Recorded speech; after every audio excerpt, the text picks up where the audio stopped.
Hey everybody, it's William, working on the 55 T-Bird, a little here and a little there. Just want to give you an update on some stuff for those of you that haven't seen this before. I'm William, I live here in Tennessee, and I got a vehicle out of California up in the Malibu area that had been sitting for 35-40 years. So I'm trying to put it back together and make it a driver. Luke 15 is the license plate. We got that mounted now permanently on there, and you can go back and watch some of the videos and see the storyline as to why it's Luke 15. I've been working on the trunk area. It had a Continental kit on it originally, not originally from the factory, but from a long ways back. And anyways, there were some holes. I guess they had a bracket mounted that came up here, and on this side there were two bolts that went through there and it pulled some of the metal out, so I re-welded that in and patched it. Came out pretty nice, and then I had to actually put all the brackets in and weld those in place for the spare tire. So there's one there and there's one you can't see that's underneath the tire there where that kind of locks it in place. And so anyways, just cleaned up the trunk area. Anything that looked out of whack, I fixed all of that, and seems to look great. Underneath, we went ahead and put back in the gas tank. Obviously I took it out so I could weld, but I also took it out to clean out the old gas and then flush the fuel lines. So we got all that cleaned out. And I think last time I showed you some of the underside, we've gone underneath the vehicle and tried to clean it up as best we can as well.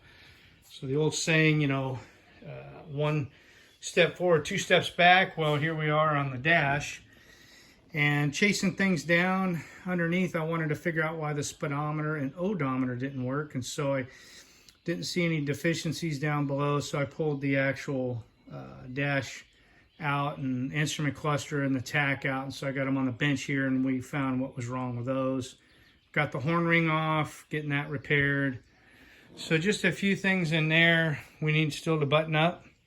Probably the biggest thing that was really cool is the carburetor came back. I had that at Daytona Products in Florida, and Tim is just phenomenal. Not just with what he can do with a carburetor, but as a person, just a great guy. He answers the phone, and if you don't know a whole lot, he doesn't make you feel bad. He kind of walks you through stuff, and you better have a pencil and paper to take notes because the information he has is pretty invaluable. So haven't done anything other than mount it on the car, and I need to run all the fuel lines up to it and fuel filter, and then some of the other lines that run up to the distributor there on the vacuum advance and the vacuum lines and such. So still need to put the fuel pump in. That was a problem from day one when we got it. So that's been rebuilt and it's on the bench here. I'll show you that.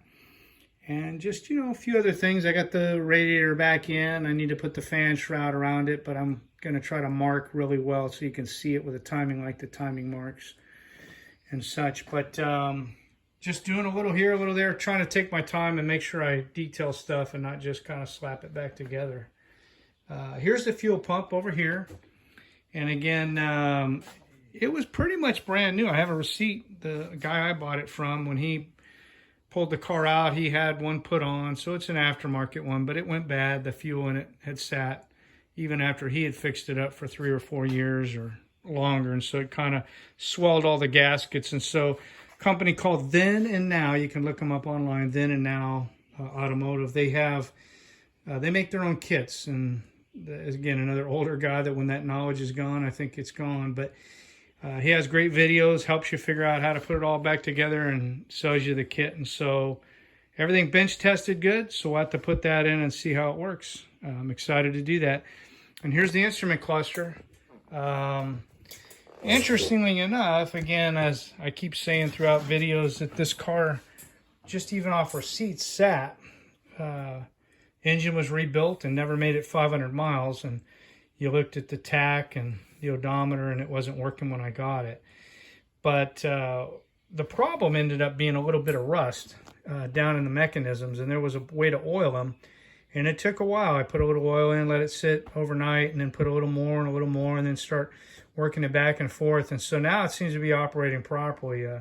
The tach was a little different story. The needle was broken, and then pieces of the needle had gotten wedged in the back there and were keeping it from spinning properly. So I took that apart, put a new needle on, And now both of these are operating properly, and it's kind of hard to do this with one hand, but maybe you guys can watch the, there goes the speedometer, and the odometer is just kind of clicking along nice and slow, as you can see on the number 3 there. Slowly turning, so we've got everything up and running. The tach works the same. I'll maybe show you that when it gets back in the car. It's a little hard to hold the camera here and do all that.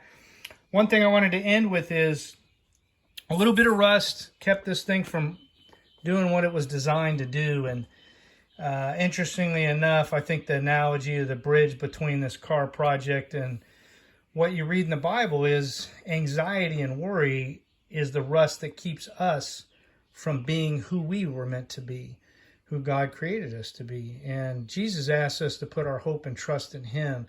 And I guess this message is as much for me as anybody that would ever come across it, because I tend to let worry and anxiety and trying to control things take me over quite a bit. But I just wanted to share that with you. I mean, those of you that want to follow along or follow up, it's going to be in Matthew 6:25.